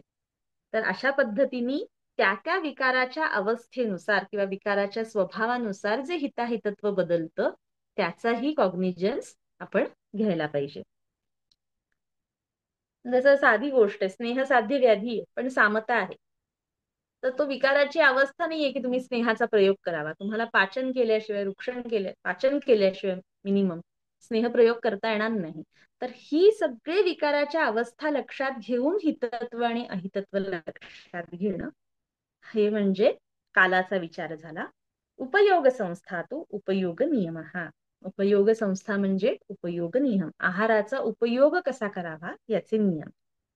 स जीर्ण लक्षणापेक्षा, जीर्ण लक्षण अजीर्ण लक्षण म्हणजे अन्नकाल प्राप्त झालेला आहे की नाही इत्यादी सगळ्यांचा विवेक ठेवणं यांनी सुद्धा हिताहितत्व बदलतं. त्याचं आहाराच्या जीर्ण लक्षणं पुष्कळ आलेली आहेत, ती तर पाहावीच. अन्नकाल योग्य कुठला, वाग्भटामध्ये पण ते सूत्र शेवटी आलेलं आहे की अन्न कालो ही समतः, कुठला काळ हा योग्य अन्नपानासाठी. पण त्याच्यामध्ये एक सगळ्यात बेसिक गोष्ट, किमान एवढा अवेअरनेस जो रुग्णांसाठी येणं गरजेचं आहे. एक म्हणजे पूर्व आहार पूर्ण जीर्ण झालेला आहे आणि अग्नी उपस्थित झालेला आहे, अन्नकांक्षा आहे, मिनिमम एवढा काळ तरी पाळला गेला पाहिजे. आणि अधिक बेटर गोष्ट, आहार पूर्ण जीर्ण झालेला आहे आणि मलमूत्र वायूचा उत्सर्ग झालेला आहे. जर पूर्व आहार पूर्ण जीर्ण होऊन सुद्धा मलवाताचं अनुलोमन झालेलं नसेल आणि पुढचा आहार घेतला तर तो आहार दूषित होतोच. म्हणून आयडियली असं आहे की रात्री आहार संपूर्ण जीर्ण होऊन प्रातः मलमूत्रानुलोमन होऊन क्षुद्बोध होणं ही प्रातःकालच्या अन्न सेवनाचा काळ आहे. आणि प्रातःकालचं अन्न पूर्ण जीर्ण होऊन मलमूत्रांचं अनुलोमन होऊन सायंकाळी क्षुद्बोध होणं ही सगळ्यात अदूषित गोष्ट राहण्याची ही अवस्था आहे. किमान अन्नकांक्षा पूर्व आहार जीर्ण होणं ही तर बेअर मिनिमम अपेक्षा, अत्यंत बेअर मिनिमम. तर उपयोग संस्था तो उपयोग नियम हा जीर्ण लक्षणापेक्षा, जीर्ण लक्षणाच्या अपेक्षेने तो असतो. उपयोक्ता, उपयोक्ता हा प्रचंड विस्तृत होणारा आहे. उपयोक्ता म्हणजे जो आहाराचं उपयोजन करणार आहे ती व्यक्ती. उपयोक्ता पुनर् यहा तम आहारम उपयुक्ते, जो तो आहार सेवन करणार आहे. म्हणजे तुम्ही त्या आहार द्रव्यांचा स्वभाव पाहिला, म्हणजे त्यांचं गुणविवेचनही पाहिलं आणि त्यांचा द्रव्य स्वभावही पाहिला, त्यांच्यावर केलेले विविध संस्कार तुम्ही लक्षात घेतलेत, त्यांचे संयोग लक्षात घेतले, त्यांच्या मात्रेचा विवेक लक्षात घेतला तुम्ही. देश काल आणि जीर्णाजीर्ण लक्षणं ह्या सगळ्या गोष्टींचं भान ठेवलं तरीही या सगळ्यांमधून जे हितत्व अहितत्व निर्धारित झालेलं आहे ते शेवटी हे सेवन कोण करणारे या व्यक्तीपाशी जेव्हा येतं तेव्हा ह्याच्यामध्ये पुष्कळ परिवर्तन घडू शकतं. कारण ज्याच्या शरीरात ते जाणारे ती व्यक्तीची स्थिती काय याच्यानुसार हे सगळं बदलून जाईल. आणि म्हणून चौथा आणि अत्यंत महत्वाचा जो आहे तो आहे उपयोक्ता, जो त्या आहाराचं सेवन करणार आहे. यत आयत्तम ओक सात्म्यम, ज्याच्यावरच अभ्यासाने होत असणारं सात्म्य, शरीरावरचा संस्कार हा ज्याच्या अधीन आहे तो उपयोक्ता. इति अष्टौ आहार विधी विशेषायतनानी व्याख्यातानी भवती, अशा प्रकारची ही 8 आहार विधी विशेषायतन सांगून झाली. ही 8 आहार विधी विशेषायतन मी तुम्हाला मगाशी उदाहरणादाखल अन्नपान चतुष्कामधले काही उल्लेख सांगितले की ज्याच्यातून तुम्हाला स्वभावाविषयीचा किंवा संयोग करण देशकाल इत्यादी विरुद्धत्व अहितत्वाविषयीचा विस्तार तुम्हाला करता येईल. तो तेवढ्याच पुरता विस्तार आहे असं नाहीये. ह्याचा विस्तार पुष्कळ अधिक होणार आहे.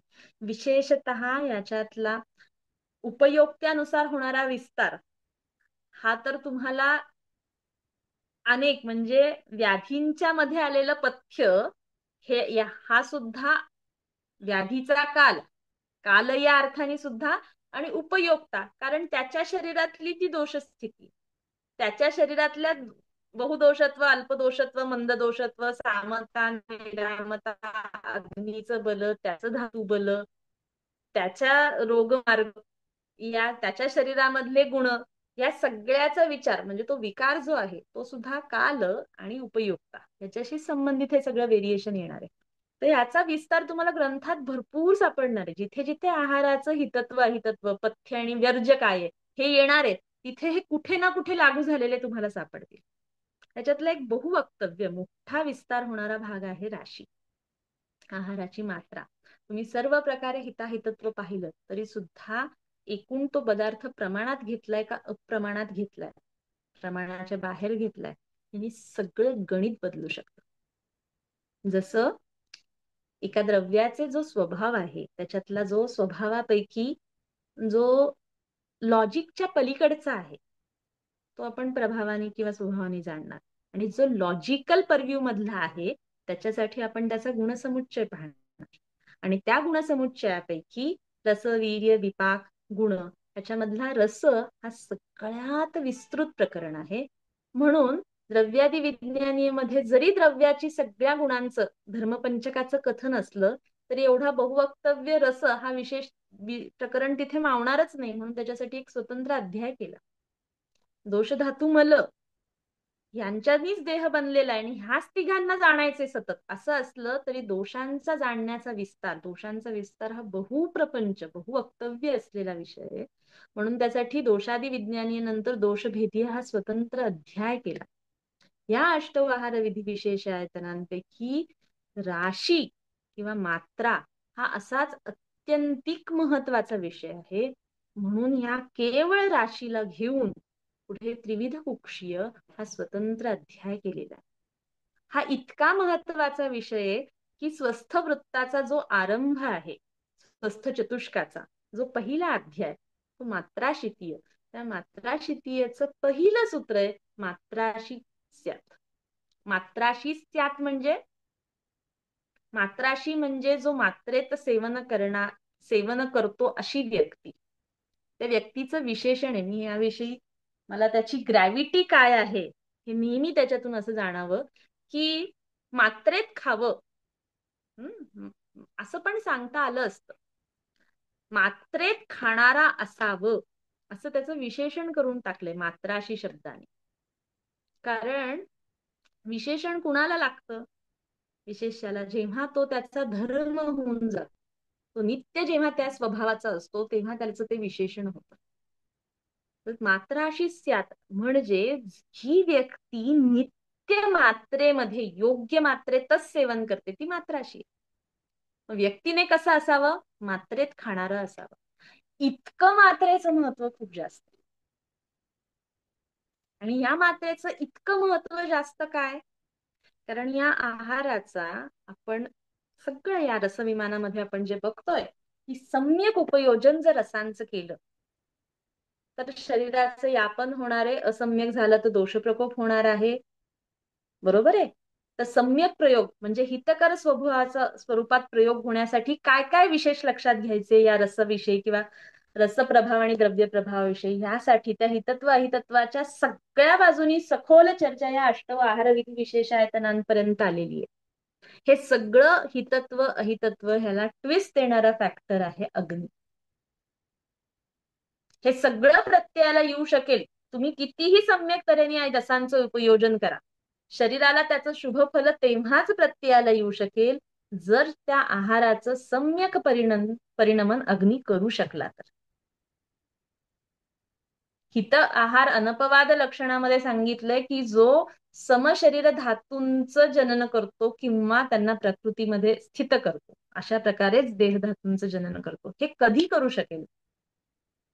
जर तो शरीरात गेल्यावर सम्यक परिणत झाला तर. आणि अग्नीकडून सम्यक परिणत व्हायचा असेल तर सगळ्यात महत्वाची गोष्ट आहे, अग्नीच्या कुवतीत त्या आहाराचं पचन बसलं पाहिजे. अग्नीच्या कुवतीत त्या आहाराचं पचन बसेल की नाही बसणार हे ठरणारे तो आहार गुरु आहे का लघु आहे.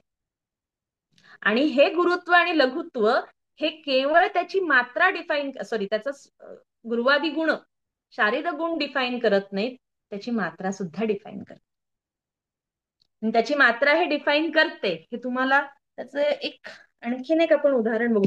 खूप उदाहरण आहेत, तुम्ही अन्नपान चतुष्क खूप बारकाईने वाचा आणि पुन्हा पुन्हा रसविमान आणि हे जोडून बघा, म्हणजे मग तुम्हाला हे कनेक्शन चांगली मिळतील. पण 27व्या अध्यायातच ते सूत्र असेल, थांबा मी तुम्हाला सांगते. नाही 28, हा 27वा अध्याय, सूत्र क्रमांक 340 341.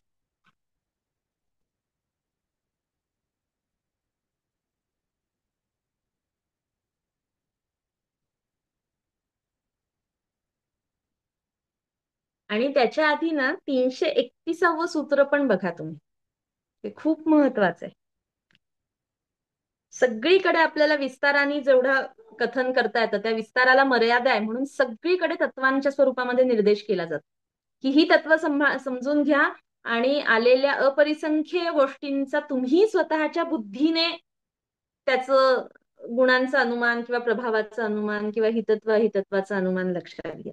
तर एवढी सगळी द्रव्य जी अलीकडे सांगितलेली आहेत या 12 वर्गांमध्ये, त्यानंतर अपरिसंख्य द्रव्य आहेत, तर त्या द्रव्यांचं गुण समुच्चय कसा समजून घ्यायचा किंवा त्यांचं गौरव लाघव कसं, कारण गुरु आणि लघु हे गुण सगळ्यात महत्वाचे राहतात आहाराचे, कारण बाकीचे सर्व गुण शरीराला प्रत्ययाला येणार आहेत आहाराचं परिणमन झाल्यावर. त्या आहाराचं परिणमन नीट होईल की नाही यासाठी तो अग्नीला कसा पडणार आहे, भारी पडणार आहे का सहज पचण्याजोगा पडणार आहे, हा विवेक खूपच महत्वाचा असतो. म्हणून अग्निसापेक्ष आहार सेवन केल्यानंतर आहाराच्या सगळ्यात महत्वाच्या ज्या गुणांची चर्चा होते ते आहे आहाराचा गौरव आणि लाभ. हे जड झालं का हे पचायला हलकं, ही गोष्ट सगळ्यात महत्वाची, कारण पचल्यानंतर त्याच्या स्निग्ध वृक्ष इत्यादी सगळ्या गुणांचा आपल्याला हवा तो प्रभाव मिळणार आहे. तर हे एक 331वं सूत्र बघूयात. चरः शरीरावयवाः स्वभावो धातवः क्रिया लिंगम प्रमाणम संस्कारो मात्रा च अस्मिन् परीक्षते. वेगवेगळ्या द्रव्यांच्या बाबतीत कशाच्या आधारे त्याचा गौरव लाघव किंवा त्याचा गुणसमुच्चय तुम्ही जाणून घ्या. ह्याच्यासाठी चर, कुठल्या प्रदेशामध्ये ते द्रव्य उत्पन्न झालंय किंवा वावरलंय, त्याचे कुठली अंग प्रत्यंग वापरली गेलेली आहेत, त्याचा स्वभाव काय आहे, ह्याच प्रत्येकाचा पुढच्या 332व्या सूत्रापासून ह्याच्यातल्या प्रत्येक गोष्टीचं विस्तार आलेला आहे.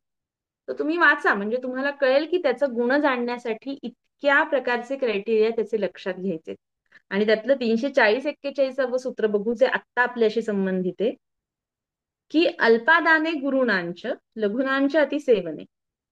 थोडक्याच प्रमाणामध्ये गुरु अन्न घेतलं किंवा जे लघु आहे त्याचं अतिमात्र सेवन केलं तर मात्रा कारणम उद्दिष्टम द्रव्याणाम गुरु लाघवे. म्हणजे गुरु गोष्ट आहे ती स्वभावाने, गुरु आहार द्रव्य त्याचा गुणगुरु आहे, पण ते अगदी थोड्या प्रमाणात खाल्लं आणि म्हणून सुखाने पचलं, म्हणजे अग्निसापेक्ष ते लघु राहिलं. त्याचं लाघव कसं आहे, स्वभाव त्या द्रव्याचा जरी गुरु असला तरी त्याचं लाघव हे त्याच्या मात्रेने मिळालं आपल्याला. आणि या उलट लघुनांच्या अतिसेवना, ज्याचा स्वभाव, ज्याचा स्वतःचा ज्या आहार द्रव्यांचा गुण हा लघु आहे, पण ते अतिमात्र सेवन केले गेले म्हणून मात्रेनी त्याचा गौरव प्रत्ययाला. म्हणजे लघुत्व आणि गुरुत्व हे अग्निसापेक्ष खूपच महत्वाचं आहे.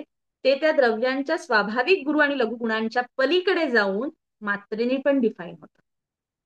याचं हे सूत्र आहे. त्यामुळे गुरुनाम अल्पमादेयम, त्यामुळे गुरु गोष्टी अल्प प्रमाणात घ्याव्यात. लघुनाम तृप्ती विष्यते, लघु द्रव्य ही तृप्ती होईपर्यंत सेवन करावी. मात्राम द्रव्याणि अपेक्षन्ते मात्राच अग्निम अपेक्षते. द्रव्य काय आहेत? द्रव्यांचं गौरव लाघव हे मात्रेच्या अपेक्षेने बदलतं आणि मात्रेचं प्रमाण, मात्रा योग्य आहे की नाही, हे अग्नीच्या अपेक्षेने बदलतं. आणि हा जो मात्रेचा विवेक आहे, हा अत्यंत महत्वाचा आहे. मात्रेत अन्न घेतलं गेलं आणि अग्नीकडून सम्यक परिणत झालं तरच त्याचं एवढं सगळं जे हितत्व पाहिलं आपण अनेक क्रायटेरियावर, त्या हितत्वाचा प्रत्यय येणार आहे. अन्यथा उरलेल्या सर्व प्रकारांनी हितत्व असलेली गोष्ट सुद्धा अमात्रेत सेवन केली गेली तर त्यांनी शरीरावर अशुभ परिणाम होणार आहे. म्हणून हा मात्रेचा विवेक खूप महत्वाचा आहे, ज्याच्यासाठी अख्खा त्रिविध कुक्षीय पुढे येतो. ठीक आहे. तर तुम्ही त्यावेळी हा अष्टव आहार विधी विशेष आयतनांपैकी मात्रा या आयतनाचा तो विस्तार आहे हे तिथे समजून घ्या. आणि त्याच्यामध्ये जो आहाराचं शुभाशुभत्व प्रत्ययाला येण्यासाठी अग्नी हा महत्वाचा फॅक्टर आहे. त्या अग्नीने त्या आहाराचं सम्यक परिणती होऊच शकली नाही, तर मधल्या एक अवस्था आहे की ज्यात तो तो ना आहार विजातीय, ना या शरीराच्या बाहेरचा आहे, ना या शरीर धातूंमध्ये तो पूर्णपणे परिणत झालाय. तो एक मधल्या अवस्थेत ती हँग होते गोष्ट, तो आहे आम. आणि हा आम उत्पन्न होण्यामध्ये आहाराविषयी विधीविषयीचे जेवढे म्हणून हेतू आहेत त्याच्यातला सगळ्यात बलवान हेतू आहे त्याची मात्रा. अतिमात्र आहार हा आमोत्पत्तीसाठी कारण ठरणं ही सगळ्यात मुख्य हेतू आहे. म्हणून तो मात्रा या अधिकरणामध्ये तिथे येतो. त्याचा सगळा पुढचा विस्तार हा अष्टव आहार विधी विशेषायतनांचं एक्सटेन्शन आहे. ह्या समजून पुढचा अध्याय लक्षात घेऊया. एशान विशेष, आपण परत मूळ सूत्राकडे येऊया 23व्या. एशान विशेष शुभाशुभ फलाः परस्परोपकारकाः भवन्ति. यांचे जे विशेष आहेत, म्हणजे आपण सगळे प्रकृतीपासून उपयोक्त्यापर्यंत जे 8 पाहिले, ह्या सगळ्यांचं मिळून शुभत्व आणि अशुभत्व जे आहे हे परस्परोपकारकाः भवन्ति, एकमेकांना उपयुक्त होत. म्हणजे जे स्वभावाने पण हितकर आहे आणि त्याच्यावर हितकर असा संस्कार पण केला, त्याचा संयोगही हितकर पद्धतीने केला, त्याचा योग्य काळ, योग्य देश, योग्य मात्रा, योग्य उपयोग विधी आणि उपयुक्त हे सगळं जितकं परस्पर पूरक असेल तेवढं त्याच्या हितत्वाचा प्रकर्ष होत जाईल. हे जेवढं अशुभ असेल तेवढं त्याचा अशुभत्वाचा प्रकर्ष होत जाईल. म्हणून तान बुभुत्से, म्हणून हे सगळं जाणण्याची इच्छा ठेवावी. बुधवाच, आणि जाणून घेऊन काय करावं, तर हितेप्सुः एव स्यात्. हितेप्सुः हिताचीच इच्छा करणारा, हितकर गोष्टीचीच इच्छा करणारा असं व्यक्तीने व्हावं. नच मोहात प्रमादात्वा प्रियम अहितम असुखोदर्कम उपसेव्यम आहारजातम अन्यद्वा किंचित. नच मोहात, मगाशी आपण जे अन्नपान चतुष्काच्या 28व्या अध्यायातला जो शेवटचा सगळा भाग आहे ना, दोषगतीच्या पुढे आलाय, तो सगळा हाच आहे की शुभाशुभ विशेष, हित अहित हा विशेष असतो. आणि ज्ञान अज्ञान, ज्ञानामधून तुम्ही हितकर गोष्टींची जाण येते, अहितकर गोष्टींची जाण येते. ज्ञानामधून हितकर गोष्टी सेवन करणं मार्ग प्रवृत्ती होते, अज्ञानातून अमार्ग प्रवृत्ती होते. तुम्हाला ज्ञान झाल्यानंतर सुद्धा हित आणि अहितामध्ये तुम्ही चुकलात, म्हणजे प्रज्ञापराध केला, असं घडतं जर रजतम आवृत असाल तर. रज म्हणजे आसक्ती आहे, तम म्हणजे अज्ञान आहे, मूढता आहे. तर याच्यामुळे रजतम यांनी आवृत असे जे आहेत ते त्या हिताहितत्वामध्ये चुकतात. हे सगळं वर्णन तिथे आहे, ज्याची शेवटची सूत्र आपण मगाशी पाहिली, देहो ही आहार संभवापर्यंत जेव्हा आलो की हितमेव अनुरुध्य, हितच सेवन करावं, न रागात न अविज्ञानात. त्याच सूत्राचं परत इथे कथन आहे. न मोहात प्रमादात्वा, प्रमाद बुद्धीचा अपराध किंवा मोह, समजलंच नाही अज्ञानाने किंवा प्रमादाने. प्रमाद का घडेल? तुम्हाला समजतंय की ही गोष्ट अहितकर आहे, त्याज्य आहे, ही हितकर आहे, ही सेवन करण्याजोगी आहे, तरी प्रमाद का घडेल? आसक्तीमुळे घडेल. बरोबर आहे की नाही? आणि मोहात म्हणजे अज्ञानात, कळतच नाहीये. तर अशा द्वय. मोह हा तमामुळे आहे आणि प्रमाद हा रजामुळे, आसक्ती संग हा रजामुळे आहे. तर या रज आणि तमाच्यामुळे प्रियम अहितम, जे प्रिय आहे पण अहितकर आहे, असुखोदरकम, ज्याचं तात्कालिक नाही, कालांतराने मिळणारा फल, उदरक कालांतराने राहणारं फल, परिणाम हा असुख अशुभ स्वरूपाचा आहे, म्हणजेच दुःख किंवा विकार या स्वरूपाचा आहे, असं उपसेव्यम, असं सेवन न उपसव्यम, नच्या अलीकडे लावलेलं आहे, अशा गोष्टींचं उपसेवन करू नये.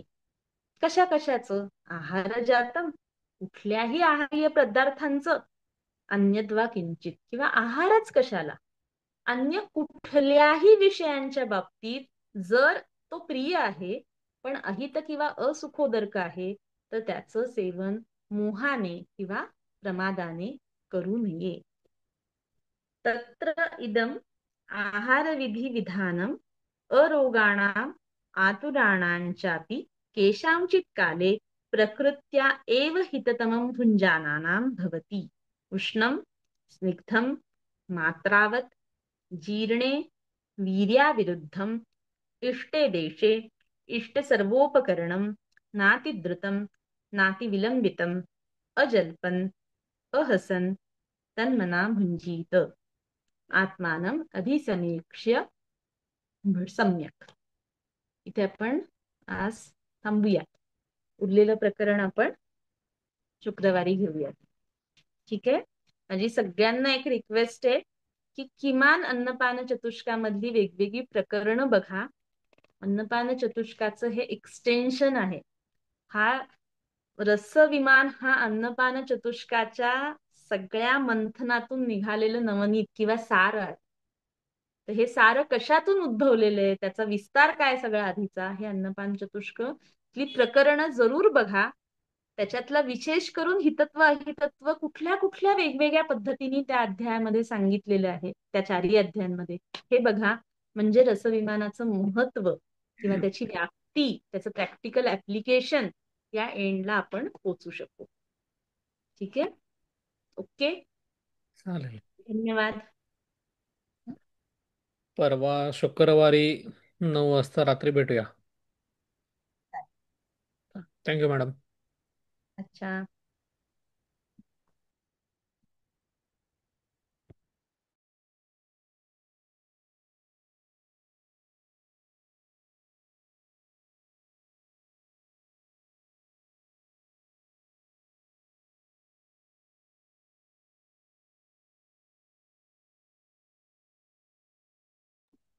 निवेदिता पारेख मॅडम आहेत का?